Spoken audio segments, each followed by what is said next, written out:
রাজনীতি করেন না, মরা মানুষ দিয়ে রাজনীতি করেন না, মরা মানুষ দিয়ে রাজনীতি করেন না। উল্টো বোঝো কেন?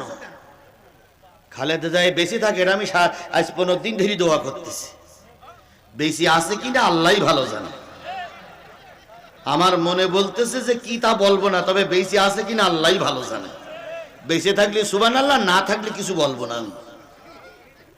ডাক্তার জাহিদ বলেছে এমন এসে ওই বক্সটা খুলে নেবার সাথে সাথে শেষ।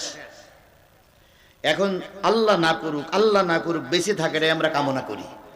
কারণ ওনার এখন আমাদের দারুণ দরকার।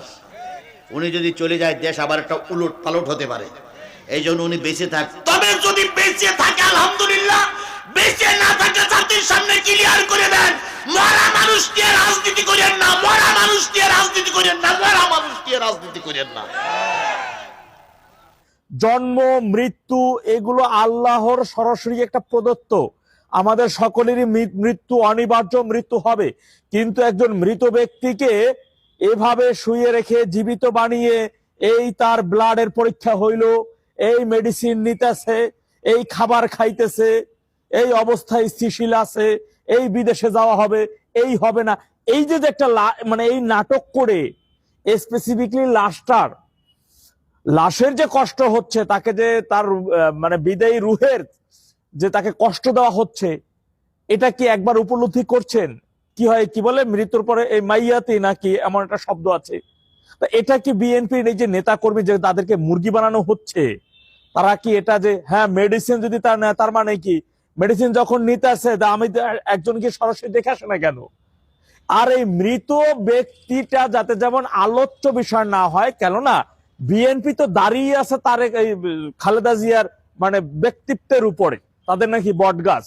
তাকে মারা গেছে, সে মারা গেছে এই মুহূর্তে এটা যদি জানাজানি হয়ে যায়, তাহলে এই ব্যক্তিত্বে বা তৃণমূলের একটা ভঙ্গুর তৈরি হবে।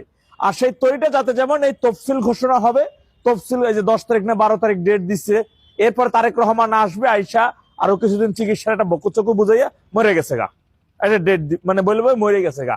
ওদের কাছে তো বিজয় দিবস 16 ডিসেম্বর, 26শে মার্চ, 21শে ফেব্রুয়ারি, স্বাধীনতা, এগুলো তো তারেক রহমান মানে না রে বাবা। যে তার মায়ের লাশ এভাবে আজকে 8 তারিখ, গত 28 তারিখে মারা গেছে, আজকে 10 দিন হয় মায়ের লাশ এভাবে হাসপাতালের বেডে শুয়ে রেখে যেভাবে নেতা কর্মীর সাথে, দেশবাসীর সাথে প্রতারণা করতেছে, যেভাবে মিথ্যাচার করতেছে, আর এইটা নিয়ে বিএনপির একজন মানুষ টু শব্দ করে না। বাবা, তোমরা প্রতিবাদ করতেছো না, সত্যি কথা বলতেছো না, তোমরা কি মরবা না?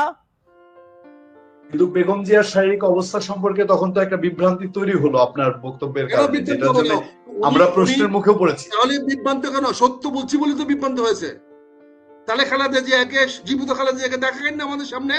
ওই শুয়ারের বাচ্চাদেরকে বলো যে খালেদা জিয়াকে, জীবিত খালেদা জিয়াকে দেখাক আমাদের সামনে না। আমরা তো বলেছি খালেদা জিয়ার সম্ভাবনার কথা বলেছি, আজকে দেখাক। আজকে প্রায় 8 দিন হয়ে গেল, আমরা 4 দিন আগে যতটুকু শুনলাম খালেদা জিয়া আর দুনিয়ায় নাই।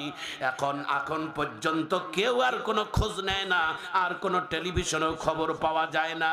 এখন বেঁচে আছেন না মরে গেছেন, এইটুকুই আমরা বলবো। আমরা এই দেশের জনগণ হিসাবে, যদি বেগম জিয়া মারা যায়, মারা যাওয়া লাশ নিয়ে ষড়যন্ত্র এবং রাজনীতি করবেন না। মৃত্যু ব্যক্তিকে কষ্ট দেওয়া জায়েজ নাই। একটু জোরে বলুন ঠিক কিনা? বাংলাদেশের একটা খবরের পত্রিকায় আজকে ভাইরাল খবর, তিনি বলেছেন বেগম জিয়ার লাশ কাঁধে লাগিয়া প্রধানমন্ত্রী হওয়ার স্বপ্ন দেখতেছেন তারেক রহমান। এটা খবরের পত্রিকায় আসছে। রাজনীতি আছে মাঠের মধ্যে, রাজনীতিতে হবে, মাঠে ময়দানে হবে। মৃত্যু ব্যক্তির সাথে কোনো রাজনীতি হবে না।